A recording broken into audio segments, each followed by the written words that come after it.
I would like to discuss the latest on U.S. efforts to address the humanitarian situation in Gaza and advance an enduring peace. On the immediate humanitarian situation at hand, our priorities are threefold and fundamentally intertwined.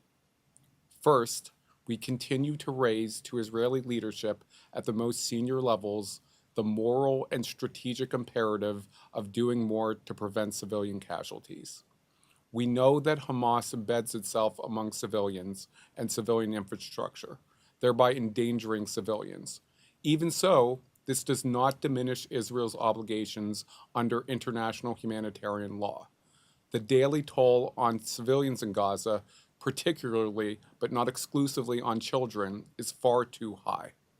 Second, as Israel transitions to lower intensity operations with scaled down forces in the north, we have agreed to a crucial United Nations assessment mission to evaluate what needs to be done to allow displaced Palestinians to return to their homes there.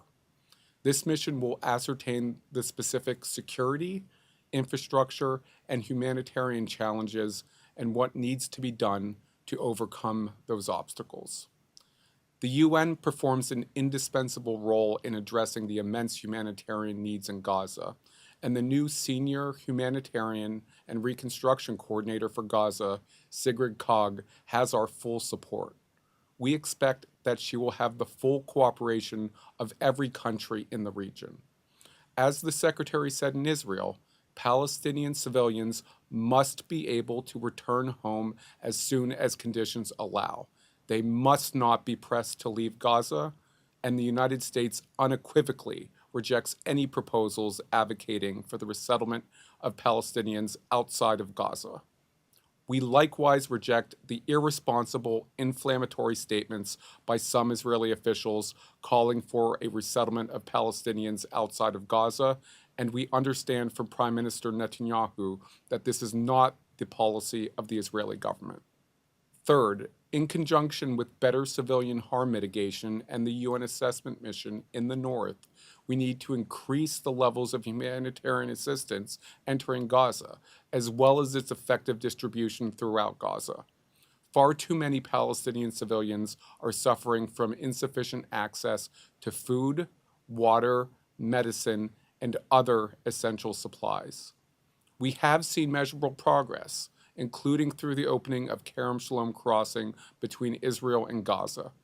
But the current levels remain insufficient, and the barriers to effective distribution remain too high. We continue to raise with Israel, Egypt, and partners in the region and around the globe the need to do everything possible to promote such critical work. This includes improving deconfliction procedures to ensure the safe and secure delivery of aid. While seeking to further these immediate priorities, we are also actively working to promote the groundwork for a peaceful future through the creation of a Palestinian state alongside Israel. To make this possible, Israel must be a partner to Palestinian leaders who are willing to lead their people in living side by side in peace and security with Israel. And Israel must stop taking steps that undercut the Palestinian people's ability to govern themselves effectively. Extremist settler violence carried out with impunity, settlement expansion, demolitions and evictions, the withholding of clearance revenue payments, these are all actions that do not advance a vision of peace. The Palestinian Authority also has a responsibility to reform and improve its own governance, such that it can effectively support the Palestinian people's legitimate aspirations for prosperity, dignity, security, and freedom. We recognize these hurdles, and no one thinks that peace will be achieved overnight. But we are working every day with leaders in the region to advance our efforts to help Gaza stabilize and recover, to chart a political path forward for the Palestinians, and to work toward long-term peace, security, and stability. Shukran jazilan.